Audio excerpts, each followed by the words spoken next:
So we've set our standards very low. So all we want to do is just make it accessible for everybody. So we're fairly ambitious with what we want to do, but I think unless you think big, you're never going to achieve. So we've got a charter, and the charter is about people making a commitment to get things right around accessibility. And the charter commitment is, we will ensure people living with a disability or who acquire a disability can apply for jobs with us, be employed by us, and do business with us by implementing an inclusive technology strategy, which includes the following commitments to accessibility. So it's saying, to get accessibility right, it doesn't just sit within an IT department, although this is about technology. You also need to interact with other areas within your business, so it's about empowering that. So you need to have an exec-level technology champion, not just around accessibility, so not just around disability more generally, but around accessibility in tech. You need some disability awareness, so some training elements to it.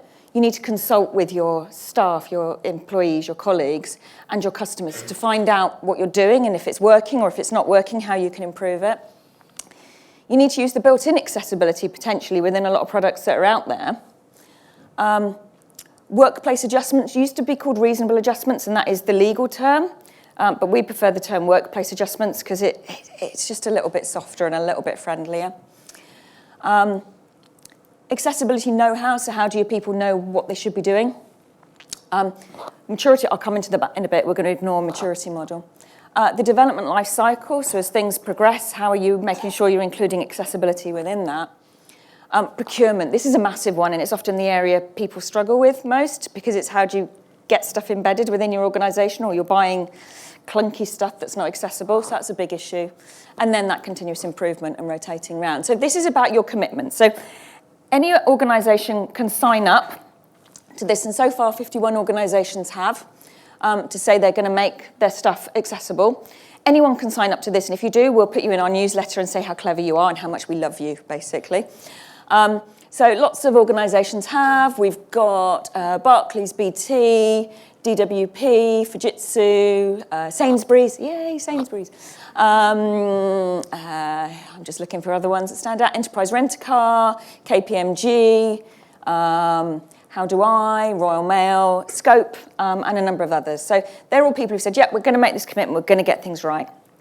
Now, we don't check up on them. That's their public commitment they've made, so they can decide if they want to do it or not. In the nicest possible way, that's not my problem.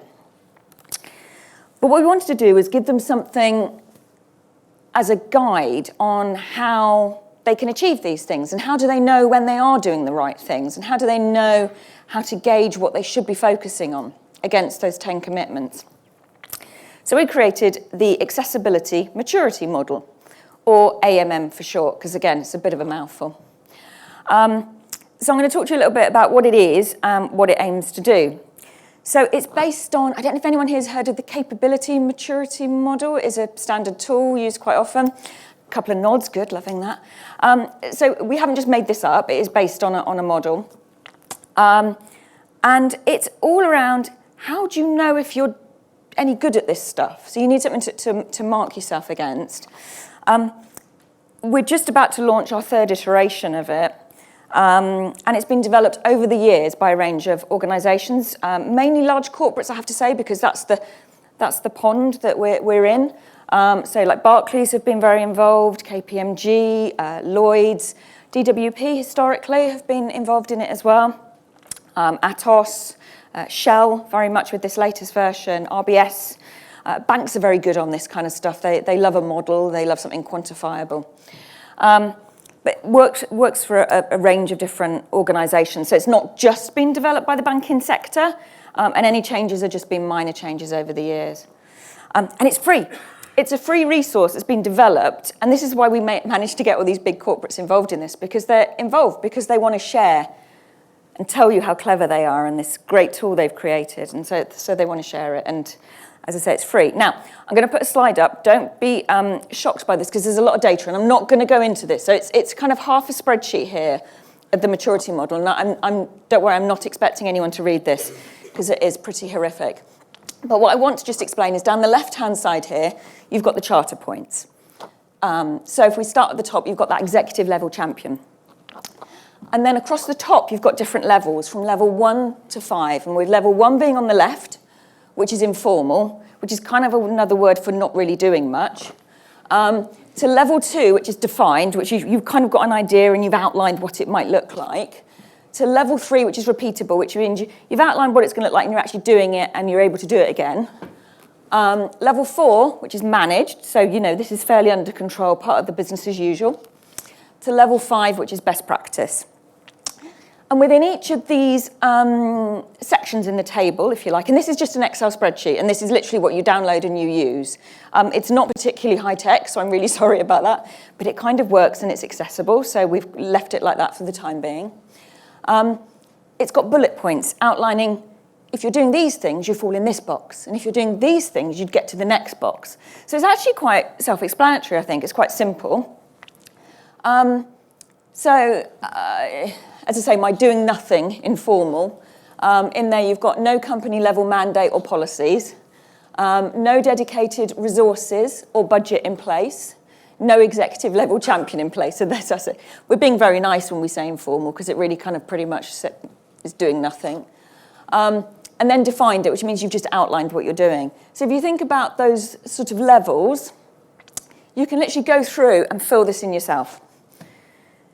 And there's lots of different ways you can do it. You could do it in isolation, or you can sit down with some colleagues, maybe colleagues who even use your systems and have a view on it, because that's often quite interesting. And you work out which ones you feel you fall most neatly into. What I would say is, although we've got level 1, 2, 3, 4, and 5, you can give yourself half points. So you might go, we're not really a 3, but 2 feels a bit harsh. Should we go 2.5? Are we 2.5? Yeah, let's go 2.5.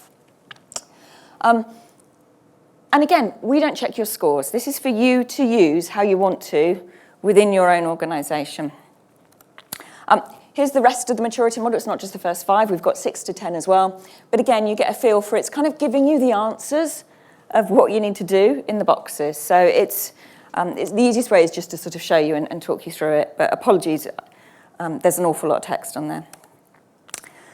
So what I wanted to do as well was to share with you every year. My technology task force love me. I sit them down and I make them all complete the maturity model. And we put all their scores up on a big kind of A0 printout to make sure they're doing it and using the tool. Because when they do, they find it really useful. It gives them something quantifiable. So I've got here the scores over the last few years. I'm not going to go into the in-depths of the scores, but we've averaged them for a year all the way down across the 10. So in 2016, the average score was 2.4. In 2017, it was 2.3, so they actually went down slightly. 2018, it was 2.7. They went up a bit. It's like higher, lower. Are any of you old enough to remember that? I don't know. I'm showing my age now. Orla knows what I'm talking about. In 2019, they were 2.6. They went down a little bit, but still higher than where they started. And then they set what they wanted to achieve for next year. So they're always very ambitious. So in 2020, they decided they wanted to be 3.7 as their average. That's where they felt they would like to sit. And I kind of wanted to share this because some of the organisations who complete this, the Barclays, the Lloyds, the KPMGs, the PwCs, the Microsofts, you might be expecting them to be 4s and 5s, and they're not. And I'm a realist in life, so I like to think when you start doing the maturity model, I'd probably expect to get 1s and 2s in reality, unless you think you're already doing a lot of stuff around accessibility. Especially within larger organisations, it can be quite difficult to embed this stuff and get it in there. But I always just think it's really useful to share those scores. Also, the group changes. So the members of the group aren't always the same, which is why the scores are a little bit inconsistent. So I think that's just quite interesting and useful to point out as well. So that's where they are at the moment, and we shall see what they do come February when I meet up with them again. I was just going to pick a line across here as well. So I was going to look at built-in accessibility. We used to call it personalization in a previous model. It's about what you can adapt, what you lock down within the operating system and so on, especially within large corporates. That's a big issue. So the scores went 2.2, 2, 2.3, 1.8. So the last score was 1.8. So it's like, why is this going down? Why is this becoming so difficult? And the reason being is in the maturity model had a lot of stuff about legacy. Now, the whole point of legacy is you're not updating it. So it's actually quite difficult to score highly on that when it was in like level 3, because nobody could actually achieve it. So what we actually decided as a big part of this is actually we need to review the model. The model wasn't quite working. It was being really harsh. It was like a mean model. So we needed to review it, and that section just didn't quite feel right. So we did. So we have reviewed it, and I think it might even be updated today. There's a new version of the maturity model, which is the one I'm showing you here, which is available to download. But I think certain things like that, you go, hang on, look, it's getting harder. Something's not quite working here. Let's review it and improve it. What's on my next slide? So, and the average scores, which I've already talked you through, so that's good. Underpinning the maturity model is a number of guidance, which again is free. And what we wanted to do is, a lot of the people who are part of the Tech Task Force want to share their knowledge and the stuff that they've learned over the years. And one of them once said to me, what we need to do is, I kind of wish, what would I have liked to have known when I started off doing accessibility that no one told me about and that wasn't documented anywhere and I didn't know where to start? And I'm not talking about the programming or the coding or how to do that stuff, because I do think there's quite a bit of stuff around there already. It's the practical management stuff about where do you get started, what are your priorities, how do you do this? So that's what we've gone about writing as a group. And it's written by committee, so as you can imagine, that takes a little bit of time. But hopefully we get an all-rounded view from different sectors and so on. So we've got over 30 best practice guides that are free to download, including things like what you might have in an assistive technology catalogue, so what you'd expect to see in your business, which also includes some really nice percentages that have been provided by a government department that says we would expect, I can't remember the numbers, it's rubbish with numbers, let's say 10% of your colleagues to use a speech-to-text piece of software. So it kind of helps you gauge, are you on the right ballpark? Or if you're looking to budget stuff, you might go, oh, that JAWS is very expensive. Yeah, but only 0.37% of our colleagues are going to need that. So actually, it's not as scary as it might feel. So some really useful stats in there. Things like about how you might get that management buy-in. How do you engage with them? What sort of things have worked? So there's sort of some tips in there about that. Some case studies are in there as well, one around reasonable adjustments. Accessibility training for IT professionals, building empathy through problem solving. How to use the AMM, there's some guidance in there on that. Accessibility standards, always exciting, I think. I love a standard, no I don't. And then things like requests for proposal. What should you be including in that around accessibility guidance? And again, that's a really useful document, and it's got like about 6 bullet points, might be more than that, but it's got a number of bullet points. You could basically copy and paste that out and put it in your own RFP at the very bare minimum. That's fairly straightforward and easy to do. So there's some of our free resources. So these sort of underpin those different areas of the maturity model to help you go about embedding this within your organisation. So I told you how you're going to make accessibility easier. I'm slightly caveating that now. And I think to make this work, your organisation really needs to commit from the top down and across, because it doesn't just sit in this nice little IT stream down the middle. So if you sign up to the charter, you've got someone senior who's already bought into it. And actually, I've mentioned Barclays, but I know that they're obviously a sponsor and very heavily involved in accessibility. And one of the main reasons is because they signed up to the charter. And their CIO, who signed up to it, said, well, I'm happy to sign up to the charter, and I think this is really useful. But unless we can follow that through with some kind of commitment, I'm not just doing this to sign a bit of paper. So they've really heavily invested in what they do at Barclays. So that's one of the reasons, because they signed up to the charter. And also, if we think back to the charter and the maturity model and the 10 points of it, the first one is about that exec level sponsor. And although it's not in a case of do number 1 and then move on to number 2 and 3, there is actually a slightly logical order to it, because if you get that senior buy-in, it's going to make it much easier for those other things to fall into place for you, whether it's budgets, time, or whatever. So that's really important. Until you assess where you are, how do you know where you need to improve? it can feel a little bit fluffy sometimes, I think, accessibility, and something that's a quantifiable tool that gives you numbers is incredibly useful, we find. Also, I've had people use it and they go, well, actually, our scores went down. So we could go back to the person who bought the really crappy bit of inaccessible software and go, because you bought this, our scores have now gone down against this maturity model. So that can be incredibly useful as well. I also know people who've scored themselves really harshly because they want investment. So that's another little trick of how people have used it. Accessibility doesn't happen by mistake. The magic pixies do not come in and deliver accessibility in the night for you. You need to work at it. So the only way to work at it is to have some kind of framework and kind of a bit of focus around it in a project. The tools are there and you just need to use them. I mean, there's lots of great tools, and I think the accessibility community is actually really supportive, and there's a lot of, peer support for people. Not just this, but other stuff. So go out there and see what you can find, and meetups like this are incredibly useful just in networking and finding out what people have got. One step at a time. I had one company once who said to me, so we've looked at the maturity model and we've gone through all our scores and we're down here somewhere, and what we want to do is in all 10 levels, by this time next year, we want to have moved up a level. I was like, that's lovely, but you're not going to achieve it. You are going to fail, and then you'll report back to your senior sponsor, and you'll go, yeah, we did 3 things, or we did 4, we did 5. And they go, yeah, but what about those other ones you didn't do? So be realistic about what you can achieve. I would suggest focus on 2 or 3 things. Focus on one thing and do it really well, and show what you have done. Because otherwise you're sort of setting yourself up to fail a little bit. Because it's not that easy, unfortunately, and especially in larger organisations, getting that to work across can be challenging. So do it one step at a time. So just going to point you to our website, which is businessdisabilityforum.org.uk. Catchy little website, I think you'll agree. Very short and sweet. Not at all.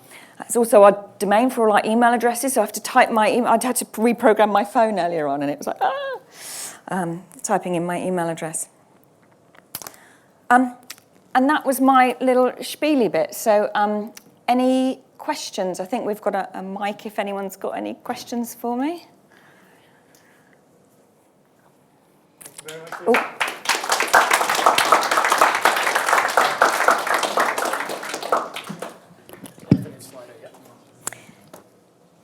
Thank you very much. Okay, do you want me to... Any questions on the floor, please? Yep.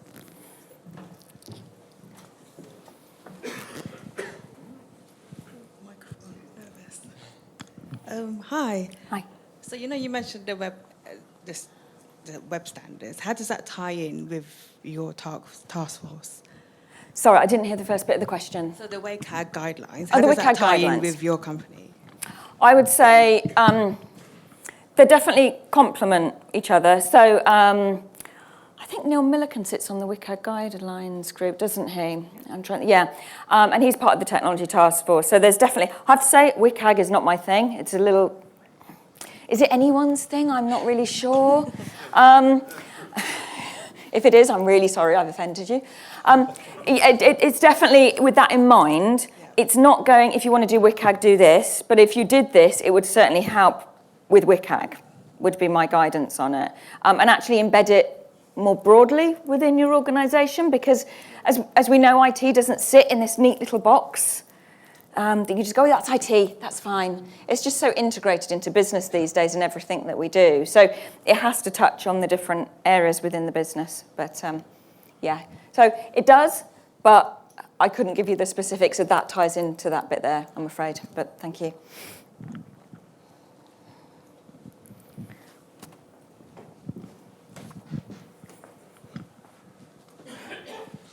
Hi, Lucy. I work at a school with young people with complex physical needs. And so we're always trying to prepare them for the future and for employment.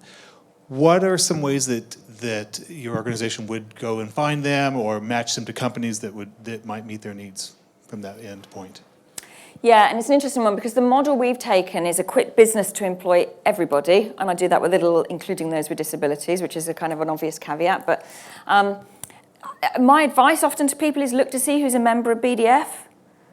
and see who we work with, and you're more likely to have a more welcome reception. Not always, because life it's not quite that straightforward, but it's a good bet. I was at an event in Manchester the other week talking to some people, and they were saying, they were based in Liverpool, and they're like, we're really trying to find placements for our students with autism, and trying to make sure they can find work placements or work experience or apprenticeships, of course.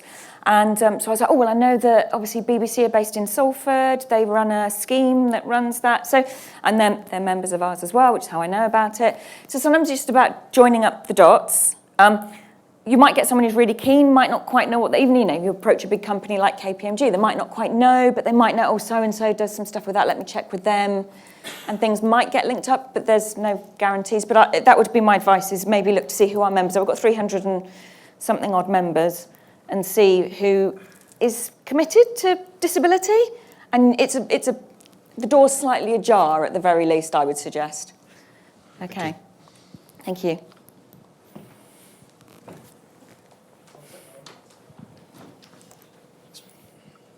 I like having a runner and someone with a microphone, it's great. Hey, Lucy. Hi. I had a question now. Take advantage of the fact that I'm from North America. What is the perception here, from where you sit in the Business Disability Forum of, are you the same, better, or worse than Canada and the United States in terms of the work you're doing and benchmarking and... Do you have a sense? Because, I mean, there's always the perception that everything is hunky-dory because of the ADA and stuff, but that's not necessarily the case. That's a good question. We actually started up a global task force about a year ago, because a lot of our members, like Shell, PwC, and Barclays and so on, have a global presence. So we can't just focus on the UK. We need to cover the whole globe. I think, I'll be honest, there's some frustration sometimes with American parent companies helping people to do stuff, because they think everything happens in the US, and that's not the case. I also think the US is pretty good. You have a very different culture, especially you prefer suing people. We don't. We'd rather buy them chocolates or something. Yeah. Sounds very Canadian. So I think there are cultural differences, but I think actually when we talk about more global issues around accessibility, because we have the investment in it, in the US, Canada, UK, and so on, they're not the particular issues on a global level. You might be talking more about maybe India or, other countries that maybe, or the Middle East, where the cultural differences are still trying to play catch up on gender balance, let alone disability issues. So that can be a bigger challenge. Does that sort of answer your question? Yeah, it did. Thank you. Yeah, thank you. Thank you for that. Hi, Lucy. Thank you for that. I've got 2 questions, if I can quickly sneak one them. at a time, otherwise I'll forget them. Yeah, but of course. First question, is there anything, call me skeptical, I am. Is there anything stopping organisations from signing up to this because they like a nice badge but then not doing anything? There is every possibility people could do that. What I'd say is, I'm the only one who runs the technology task force, so I don't have an opportunity to check up on people. Although what was quite nice, I went to the Nottingham meetup last month, which is how Andy and I sort of got connected, actually. And I spoke there, and I was talking to someone, and they'd signed up. And I knew their company name, but I didn't realise where they were from. So they'd already signed up, and they used the maturity model. So that was really nice. When you get things like that, where someone is doing stuff, you're like, oh, good, it's actually kind of working, and you're doing what I've told you to do, which is more than my children do. But, I think, so you're right, it is a potential issue. But there's nothing I can do about that. But there's only 51 companies signed up, so we're not exactly inundated with requests from people. So caveat it slightly, but yes. And the other one is something that I'd quite like to see. Organisations that do use this maturity model, who in that organisation fills that in? Who scores them? I would like it to be users of assistive tech, people with access needs, doing the scoring, because otherwise I think there's a level of knowledge and a level of honesty needed that executive management may not have. Yes. And we have got a guidance document that goes alongside it that outlines different ways organisations have done it. So I know some people, and it depends on the organisation and what they have in-house. So if some have an accessibility team, they think they know everything, so they'll probably score it. If it's, you might get someone who's doing it on top of their day job, accessibility in the tech department. They might do it themselves, but they might also do it with maybe some super users, AT super users. And then they might amalgamate the scores or bring their scores together and have a bit of a chat about why they scored this and why. So different organisations do it in different ways, but certainly one of the ways we do recommend is by talking to your users, your colleagues, your users, and making sure that you're engaging with them to understand that you're not looking at it through your rose-tinted, hey, we lead on this and everything's great, because I think we all know it isn't always. So yes, it's definitely a route we would recommend to gathering that info. So thank you for, Thank you. Cheers. Slide in. One on Slido. It's at the bottom there. Cheers. Is there one big thing that all members are worried about and one big thing they are all doing? I think procurement's a really grey area. People really struggle, whether it's connecting to their procurement colleagues. I'd say the scores represent that quite highly, I think. Well, quite lowly, actually. So that's probably one of the areas that's the biggest worry to them. I'd say one thing that really organisations got very hot on a few years ago was reasonable adjustments, workplace adjustments. That became the big thing.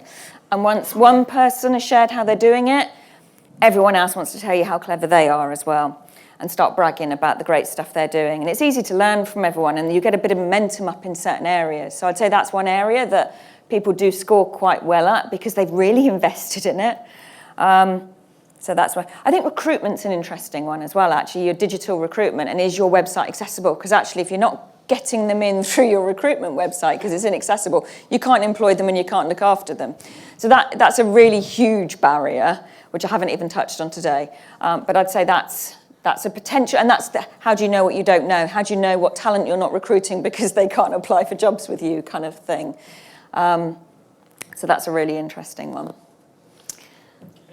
Got time for one more, if there is one. Yeah.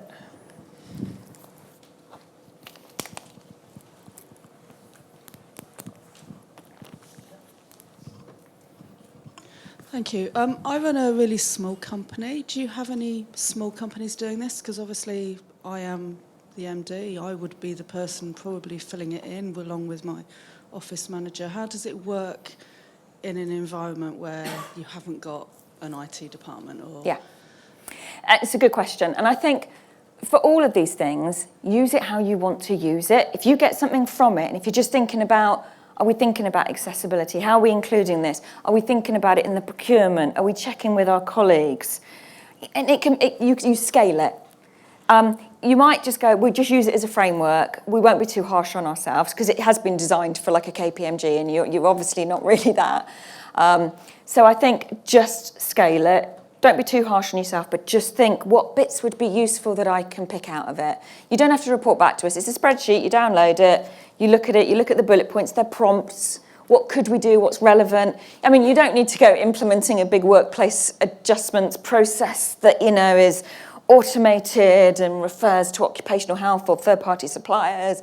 It would be really over the top. You might have a colleague who comes to you and go, I've just been diagnosed with dyslexia, what can you do for me? Right, okay. The process might be, when someone comes to us, we seek experts, and for your size of organisation, that might be fine. But it's still about knowing, actually, I think some of this is around making it acceptable for people to talk and share their disability. And then they know it's okay to bring those things to you, and then they know you're sorted out. So some of it is the cultural piece, which is kind of a bit fluffy and difficult to pin down, but I think that then makes the other things fall into place. So I'd say, yes, use it, but a very light dip in. So actually, the other thing I will just say as well is, just very quickly, is cross-government, they use the maturity model. So all the government departments use the maturity model. They've changed it slightly. They've taken out reasonable adjustments, workplace adjustments, because they do that centrally. But they wanted a tool where they could check across the Home Office, DWP, HMRC, and so on, what they're all doing. So this was the tool they decided to use. So it is very highly respected. People use it on a global level as well. So it's quite flexible, and take from it what you find useful, because I'm never going to know, so it's fine. Don't worry about it. Okay. Thank you very much. Okay, thank you. Lucy, that was really good, thank you.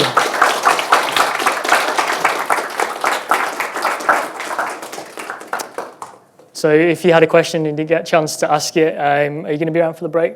Yeah, okay. So Lucy will be here for the break, and then I think you're heading back home. Or you can put it in Slido. So slido.com, H909 is the code. Put it in there as well, and I can, if any come in, we can show you. Okay, thank you so much, Lucy. Really appreciate it. So 30-minute break, grab a drink, some foods, and then we'll come back for Alex's talk. Okay, welcome back, everyone. Hope you all managed to grab a drink and some more foods. So the second talk this evening is Alex Cleater from Methods. Hand straight over to Alex. Hello. Mic working okay? Is it? Yes, brilliant. Okay. Hi, everyone. Thank you for staying. I know Wednesday, hump day, when I get home. But so this will be a guide for inclusive behavioural research, and also about how you can convince people and how you can take people on that journey with you in companies that maybe that's not right now where they are at. So first of all, obviously this is for protection. I spent about a year working as a user researcher with Scope, which is where a lot of this has come from. And what we were working on there was content for advice content across finance, transport, becoming a young adult. We did getting to the airport. We had what it was like to travel, and actually what users really needed across a range of impairments and conditions. Also, I'll be speaking in the social model, and apologies if anyone has any problems with that. That's also from my training from Scope. Oh, the laugh picks up weird. So what we will be going to cover, so the different research methods and how to prep for these. Also, how you can use these methods for your work. Convincing people you work for and work with of the importance of including everyone in your research. And then some time for questions, hopefully. I'm happy to take throughout, and I think Slido is still working as well. One thing around the user research methods and also making sure everyone's included is that there is a fine line for me, especially as a researcher coming in fresh from Scope and then moving on to Methods, who very briefly work with government departments and work within their accessibility teams, but also on short projects, long projects, where sometimes you hear, we don't have the budget, we don't have the time, we don't have the in-house skills, how do we do this? A real important thing to identify is that if we create things that are usable for everyone, then it is also accessible. And that is something I'll pick up at the end, but it will be throughout. So these research methods. So first of all, and it's not to offend, being a researcher is being very much a human being, and that might sound patronizing to people that aren't researchers or haven't worked with them. But when researching or testing with another human being, they may have an impairment or condition, or they may be someone that's just come in a really bad mood. They might have had a really tough train journey. They might have had an argument that morning, or you might be speaking to them and their technology isn't working. All of those are impairments of sorts and affect how you need to interact with that human being. So it requires you to remove all judgment and really take it as it comes and be prepared for however that human being wants to talk to you. And you need to make them happy doing that. So one of my family traits, or one of my family mottos, is channel your inner Mickey Mouse. Now this is, you keep your ears big and your mouth shut. And this is because you need to listen. And this allows you to be that better human being. That allows you to be that more open-minded, that listener, rather than that talker. Because if you don't let people have that voice, one, they're not going to open up, and two, you're not going to find anything out. As I said before, someone's mood can change or may be affected by the discussion. You need to plan for this. You need to make sure that your questions are robust, that you have an understanding of the type of person you're speaking to, And also, if you feel like you might need some additional support, if you are talking about something that might be a little bit more difficult, more sensitive to you, you are also that human being that's in that room. You may need that additional support. You may need someone to be there with you to maybe pick up some more questions if you need 5 minutes. That's okay, but just be ready for that. You need to consider the environment and how it would make you feel to be interviewed, because that's how a lot of people call them. They don't call them discussions, they call them focus groups, interviews. And I will use that terminology today to segment it, but that is a loaded word. So think about that environment and think about those human reactions. So these are the research methods that I will cover, and I will explain them in more detail.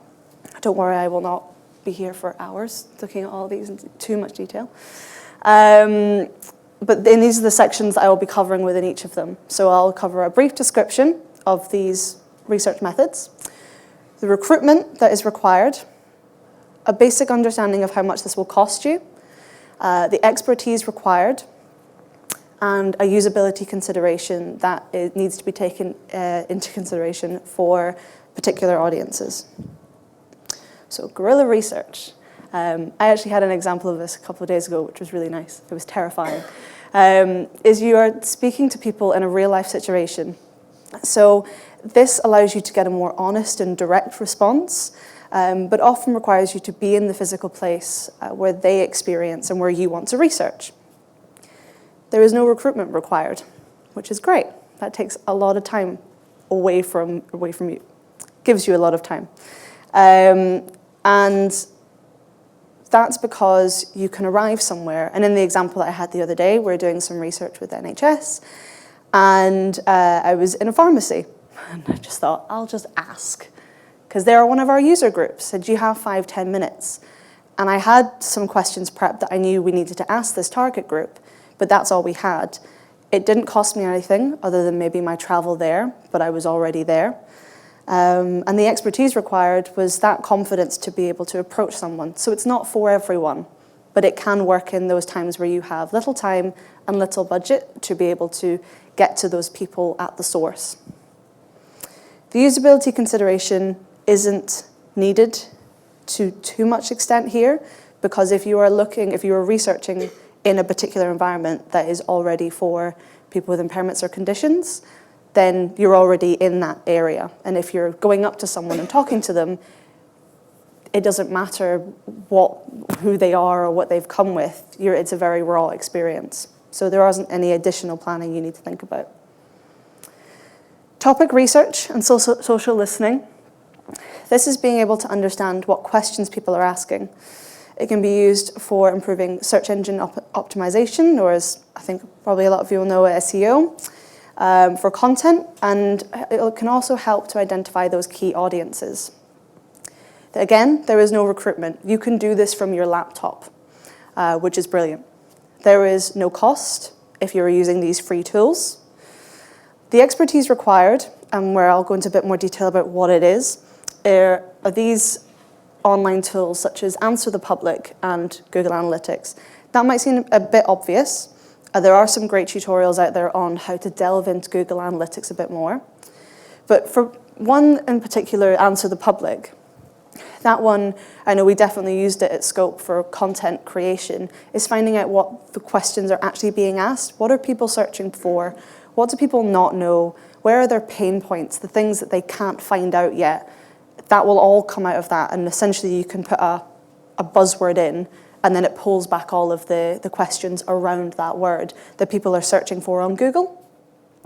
The usability consideration is quite important here, and it needs to be a little bit more digging. Some of the terminology that is used for impairments and conditions isn't used as widely as others, so there may be buried within certain sections of your responses. And you will need to use this method with targeted surveys and interviews for keyword research. So you can use this in conjunction with other methods to be able to strengthen and validate your research. But again, it is free and it doesn't require any recruitment. So that plus some guerrilla research would make a really strong piece of research for a start of a project. Ethnography. So this one is a bit more meaty. This requires watching and listening as users work in their own environment or live in their own environment, as opposed to being in a lab situation like an interview or a focus group in a controlled situation. Usually this is less formal than lab tests and doesn't use tasks or scripts. This does take quite a lot of time and planning for recruitment. And the reason for that is because people need to feel comfortable with you. People need to, you're in their space. You might be working with them for a month. You might be there for 2 days. You might, in some studies for washing machines, I know they've lived with people for 2 years. They've become part of the family, like that mum's friend that became Auntie Susan or something. They're those people that live and understand the real behaviors of that family, of that person in the workplace. So it takes some time to understand who that person is and to gain those relationships. There is cost. You will have to pay them for their time. You will have to travel to and from the participant's place of work or home. So there are those incentives that are required, and they can vary in cost depending on the length of the study. Expertise required is you need to be comfortable engaging with someone face-to-face is the key aspect to this. If there is any element where you may not feel comfortable being in the presence of someone else or being able to watch them without that judgment or something else happening in your life, then you need to consider that. With the usability consideration, you need to be considerate of the different needs, and potentially if someone has a personal assistant, that's a specific example, but I know that if you arrive somewhere and actually you haven't considered that someone has additional needs, where do you fit in with that? What does that look like in their day? How much disruption is that to their life? And how does that change the research as well? Never mind put stress and strain on them.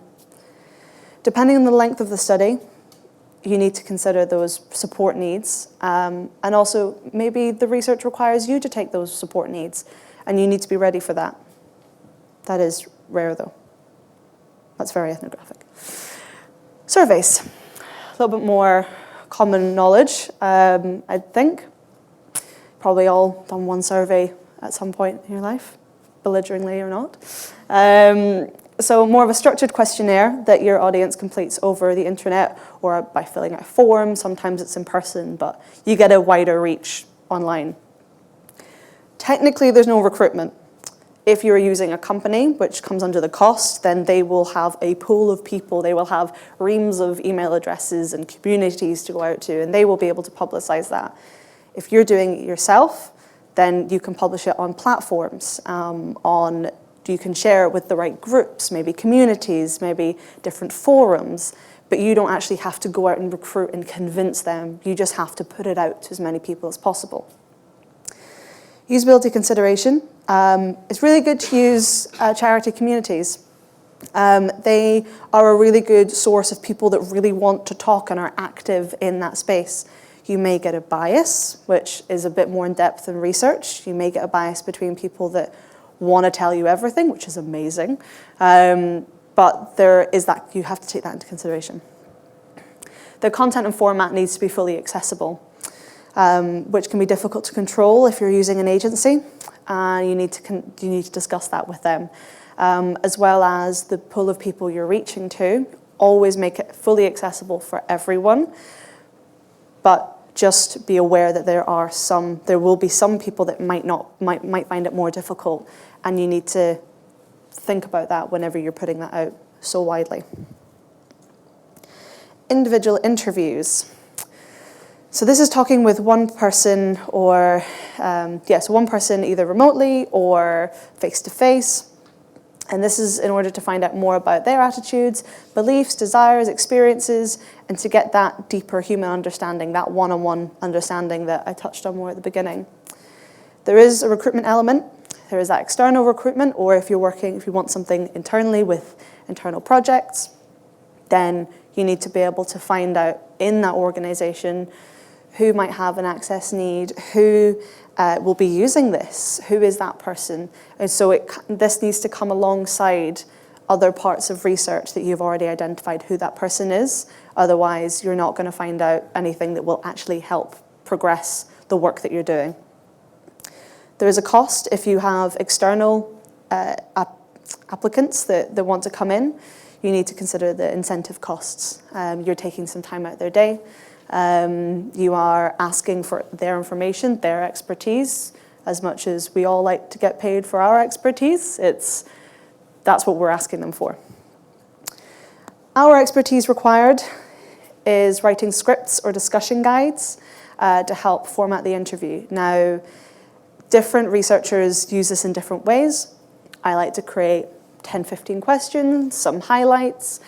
Some people like to rigidly stick to it to make sure that they gather everything. It's a good tool in order to make sure that you cover what you wanted to cover when you get in, because you can get into a flow of a conversation and you might meet someone that actually wants to tell you their whole life story, which might not be what you need to find out right now, no matter how interesting it might be.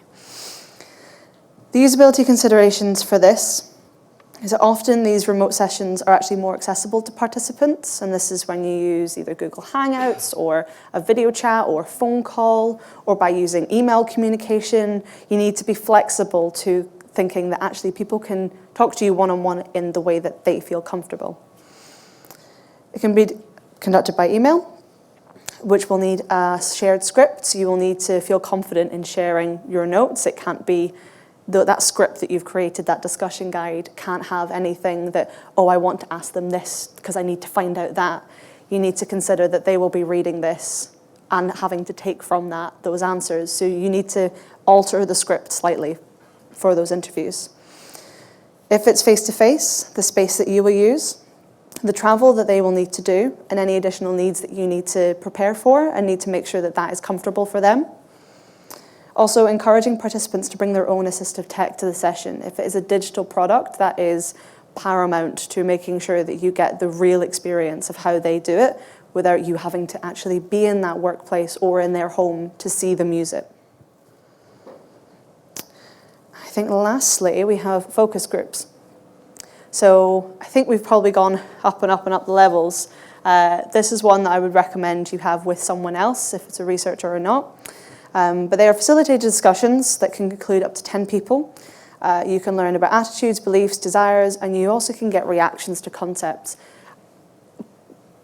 Having people in a group can sometimes be quite daunting, but actually you can get some incredible feedback from people just bouncing off other ideas.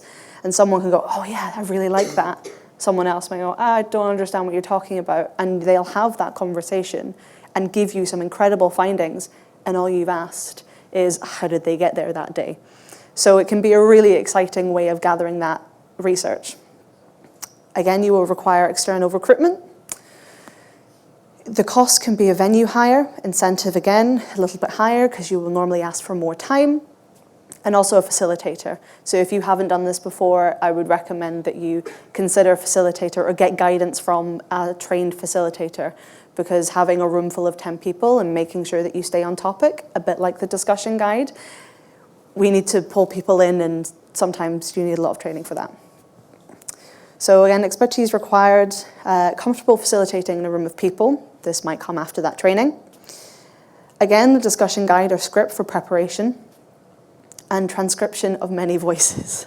Now, and I would say that you should transcribe everything if you can. Again, time and budget may not allow it, but you need to make sure that the recording can catch 10 different voices and that you're okay spending a whole day transcribing every voice and making sure it's consistent, because that's how you get more robust research, but it's not easy. Word of warning.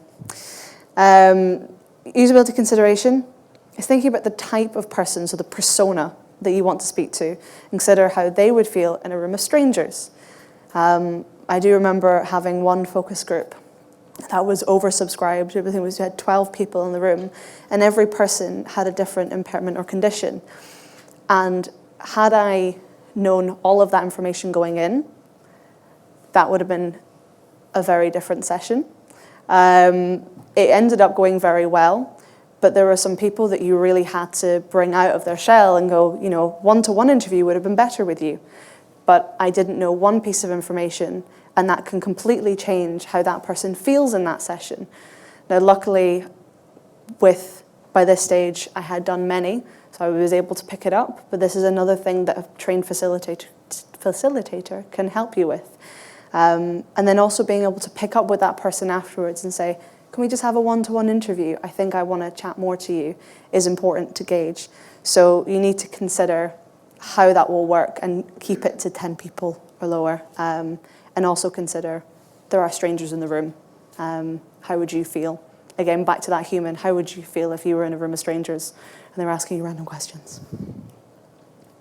So how can you use these methods? And I've got 2 scenarios. I'm hoping that all of that talking and writing hasn't bored you stiff yet. But this is how you can use them in 2 different scenarios in connection with each other. So in this scenario, which is quite a common one that we've worked on, is you want to find out who your audience is. Now for this, you can use a combination of that social listening. This gets you that basic understanding. Who's asking those questions? What are they asking? What are the words that they're asking? Based on that, you can get a rough idea of who you think your target audience is. So use a focus group. Get a representative from those different groups. Maybe hold 2 focus groups.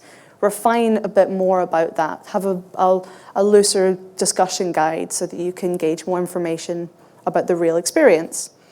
From that, you should have a more concrete idea of the focus from those focus groups. And that moves on to those individual interviews.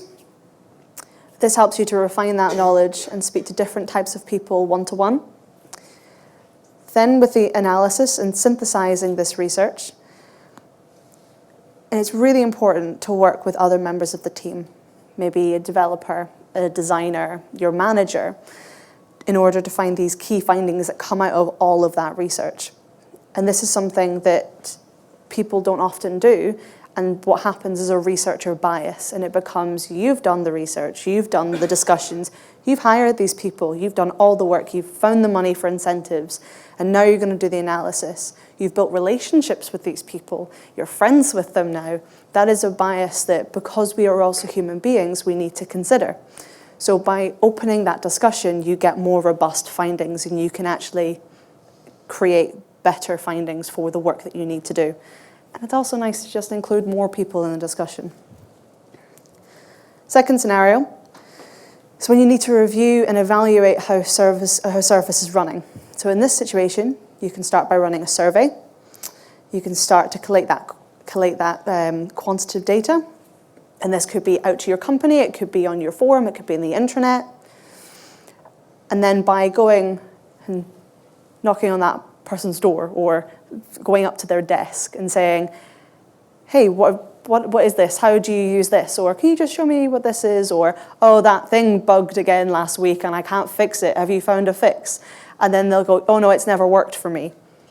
That's a finding. So you're then, whilst the survey is running in the background, you can go and find out those real stories, those real pain points that people have in an office or in an environment that this product works in. Then use more ethnography. So Gorilla is a type of ethnography. And this is in order for you to speak to people over a length of time, see the service used in different situations, and understand how this is affecting your audience. So that person said, oh, it's never worked for me. So what does that mean? Does that mean that they've never been able to do that part of their job as quickly as they like? Does that mean that they can't access certain documents, that they have to call the helpline to then change it? What does that actually mean for the whole user journey of a service? And through this, you can refine and validate these findings by either then bringing those people together and putting them in a room, sharing those experiences and finding out the common themes between the different groups, and then presenting these recommendations based on the data, real-life examples, and human experiences is very powerful. And that leads quite nicely onto how to get other people to use these techniques, and also how to encourage your colleagues to help you do this too, to make sure that it is powerful for them. So these are some things I'm happy to share. I'm sure you all know this, but remind them of how accessible design for both physical and digital makes their life easier. So just a few examples. Google Translate helps people to translate when they're on holiday, people that are here where English isn't their first language. That makes a huge difference to those people, but it also is an accessibility tool. keyboard alterations and emojis. Helping communicate and allow for people with mobility impairments to use smart devices and communicate just because someone can tab through something on a computer. Now, I had a recent project where I was testing a piece of software with someone who uses Excel all the time.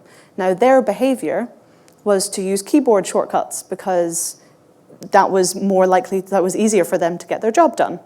But that meant that they couldn't click through a service because it wasn't accessible enough, because it didn't have any keyboard shortcuts.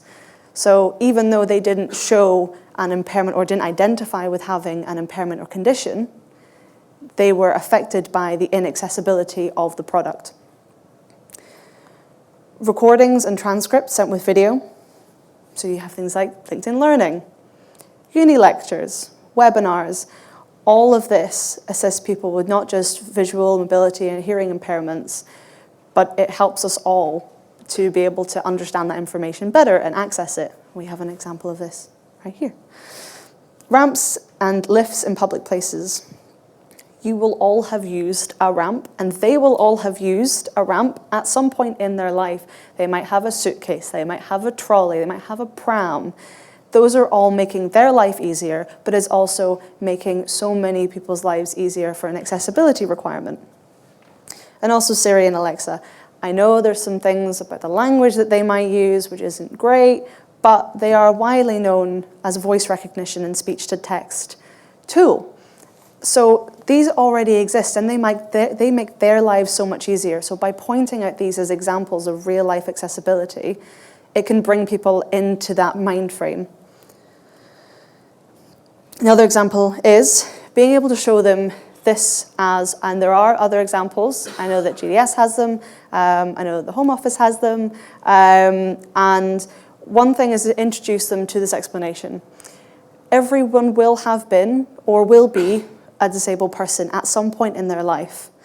Give them scenarios like this to tell them to imagine that there is a transport announcement, to cancel the train that you are on. Say this to them. Say you are about to miss your train, you're going to be late for work for that really important meeting, for an interview. And what do these three circumstances have in common? So they all have a hearing impairment of some form or another. And regardless of whether you're severely hearing impaired or have muffled hearing from an infection or listening to this music, you will miss the announcement. The experience is the same. And by communicating that to people in terms that they understand, although for us, we think it should just happen because it's the right thing to do, but some people aren't there yet. And in order for you to be able to do this research and get the go-ahead, these are some really good tools to help bring them and put them into their own experiences. And some things that can happen in the digital world to resolve this is, and giving them examples of what does happen, is that people have apps. I know that Citymapper, I'm not trying to publicize them, but they have actually proven to be very useful for people that need that. They have haptics to be able to tell you when to get off the next bus stop. I use that all the time because I zone out on the bus and it's really irritating. And then visual cues, notifications in the transport vehicle, all of this makes such a difference, and they can actually see it working. They're more likely to get behind you if they have that. And also the human side is nice. Just a little tap on the shoulder. Remind them to be human is also good. So by using these similar clear language explanations and scenarios, you're putting your colleagues in the position of a disabled person and putting them into that mindset. And this can also be more convincing than telling them it is just important. I have tried that. The other ways work. So I hope they work for you. Do you have any questions?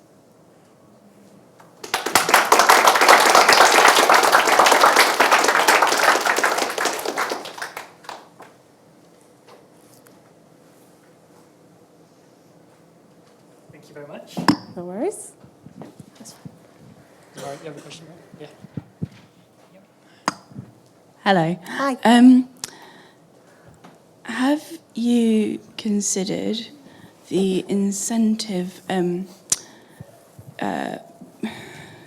that you offer people and the amounts that you offer might recruit you a pool of participants from a particular socioeconomic background.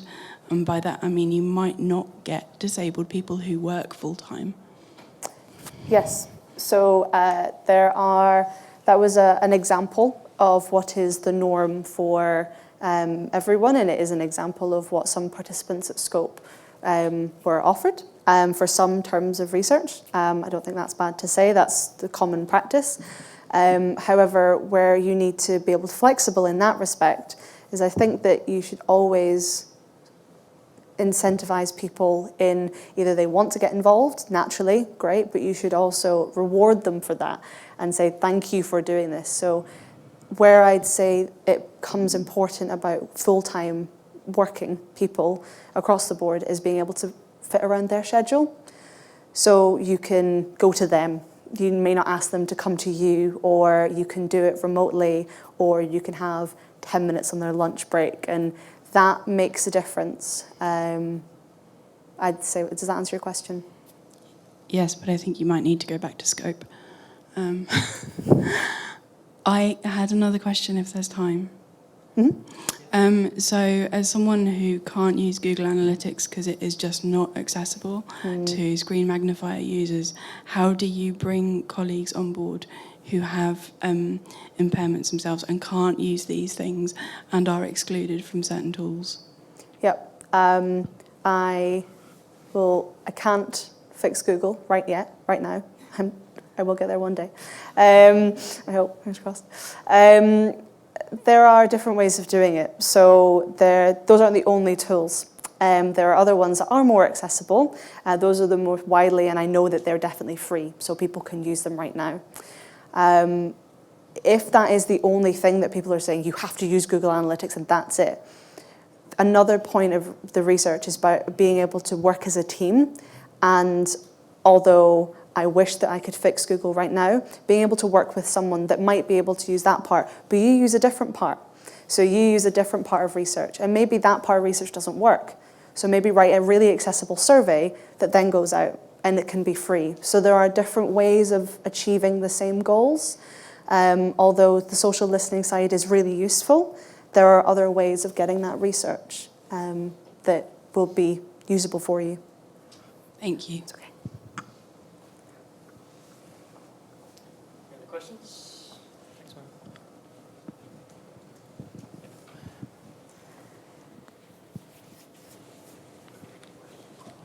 one. Hey, thanks for the talk. Could you comment a bit on consent and informed consent? Because from an academic point of view, it's very important to explain to the users where their data is going to be used. But from an industrial point of view, I don't know exactly what's the role of having the consent before actually taking the data. Yep, that is a big thing. So you can get consent forms that will cover video, photos, and audio recording. There are different ways to get consent. There are some where you have a small recording at the beginning saying, this is what we're going to do. I don't tend to include their name in the main recording name, just a participant number, and they are referenced as that participant number throughout. So that also removes any gender bias unless the research requires it, and any situational bias, any socioeconomic bias. So that is one way of, if you can't ask for, so say the guerrilla research, and you kind of go, I just really want to talk to you. That person I spoke to 2 days ago, yesterday, I haven't kept his name. I've just put what I think his job title is. I've said his, but you're never going to find out who he is. So there are ways of getting around that if you want something in the moment. However, it is important that if you are going to store that data, that you take their name off the main recording, and you get that consent either on a recording or on paper, and that's held digitally, and that is the only time. But you need to have tick boxes that are wide enough and clear, and text that's clear enough if you're going to use a document to say, we are going to store your data in this way, we will store these details, and follow the GDPR principles. But there are ways around making sure that it's one accessible for that person as well. I know for someone who was visually impaired, we got them to record it, which was far better for them. For someone else, they might actually say, actually, I'm going to say on the recording, I'm happy for you to sign on my behalf. So there are different ways you need to be flexible with that, but as long as you state to them the GDPR requirements, you're covered. Sorry. Not so much of a question, but a comment at the bottom one. About guerrilla research. Okay, I'll read it out. For guerrilla research, I know my colleagues don't tend to use consent forms. They keep the research anonymous instead, and they don't record the voice. Yeah. So you don't have to record the voice as well. I find it helps for my notes. If I do, I delete it afterwards if I can't save it. But yeah, thank you for the comment. Hi. So one challenge I found around recruiting is bringing up that I want to test with people with certain access needs, and then often being told, oh, we're not going to do that right now, we'll do it at the end, we'll get a special, agency that's an expert in that, which and then often it doesn't happen. Yeah. So do you have any advice maybe around how to get people people recruited with access needs more organically, maybe? Mm-hmm. Or do you think it's better to actually plan to research with a certain group of people with access needs? Ooh, good question. So kind of two answers to that. I would plan if the audience is people with access needs, because that is the sole research. And it would be part of my planning anyway if I was doing research for more wider group. If it is not focused for people with access needs, I just do it. So so as part of a recruitment package, it would be this is who I'm recruiting. These are the types of people, and we need to make sure that we cover all behaviours, all experiences in that, and kind of. It can be quite empowering to say, no, this is in the group. That's what it is, and not bring it up so much and make it a thing, because people. I mean, I don't understand now, having been at Scope and having done the work with methods, and I don't understand why people are afraid of that term and researching for it, and they think it'll take a lot of time and they think it'll take a lot of expertise, but actually it's just about having a human conversation with someone that experiences things different than you. So you do need to consider that in terms of the venue or the amount of time that they might need, or if they've got a personal assistant or they need a support worker, or etc. But if people are going, I don't want that, actively saying it, you can reach out to people via survey. You can reach out to people on communities, ask forums, just go, is anyone interested in doing this for half an hour? Go on charity websites, charity communities. Say that it's a struggle, and people will come up and say, yeah, I want to get involved, because people want to talk about it. So there are different avenues of kind of going around those people, as well as saying, no, I'm including them in this group because I'm speaking to human beings and they need to be included. Does that help? It can be a bit frightening. I think it's maybe just about me having the confidence to keep pushing to get a broad people from all intersections, and to keep thinking about. Maybe it's just about me pushing and saying, no, actually, I want to test with these different types of people, just so that we can have a broad, and group the of one people. that is true is it makes for better research. It makes for more robust research. So we don't want to bring those people in. Well, you're not going to have the strongest research that somebody else might, and and put them in the situation of, what if you don't have it? Then we haven't tested for someone. So say it's a mobile application that requires sound. So, well, if you're not going to test people with a hearing impairment, then you're not going to make the best app. Someone else is. So it's about then teaching them those things of the situational impairment that they might bring them on board a bit more as well. Thank you. It's okay. Okay, we've got time for one more.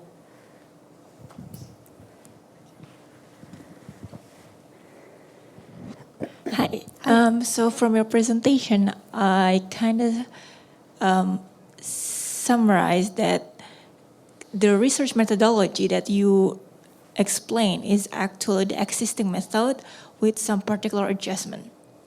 But during your experience, is there any character or specific methods that really facilitating only in terms of accessibility or disability that is not belongs or never applied before on the previous method ever?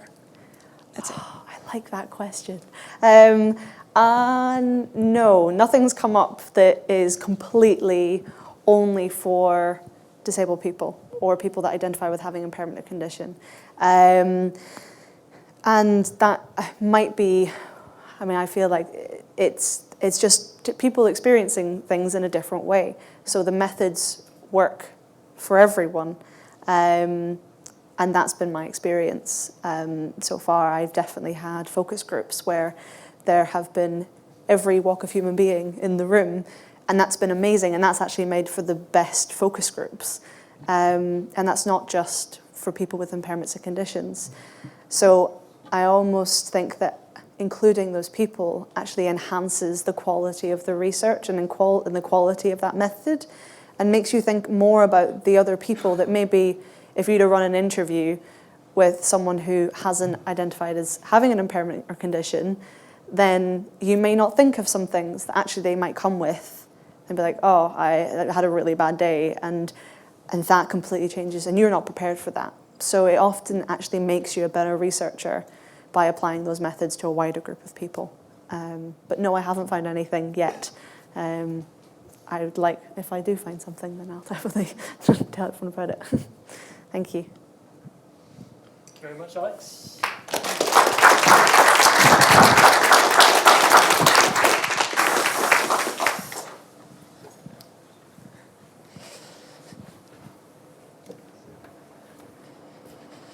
Okay, so that's the end of today's meetup. Thank you to both of our speakers. Lucy's left already, but Alex, thank you very much. Really great talk, thank you. One last thank you for the supporters and speakers. So Sainsbury's, that includes Louisa, the events manager, and we've got Ludo, who's been taking care of the audio visual for us, so please show your appreciation.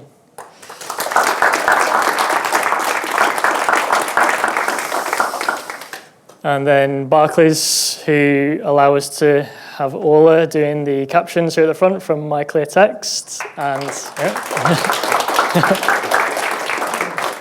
and then thank you to the guys from Meetup Video as well for battling through the Wi-Fi issues. I think we got the live stream working in the end, but the talks will go up onto YouTube as well, so thank you to those guys as well. And then a couple of volunteers, we've got Ben and Aaron who've been helping me out today. This is a team effort, I can't do it all by myself, so there's a team of people behind it. So again, please say thank you to those guys. And then rubbish, please make sure you don't leave any in the venue. Next event is going to be the 17th of December. That'll be the last one for the year. We don't have any dates for 2020 yet. If you want to come to the pub, it is a 2-minute walk. It's called the Sir Christopher Hatton. So yeah, please join us. I hope you'll be coming. Okay, thank you very much for coming.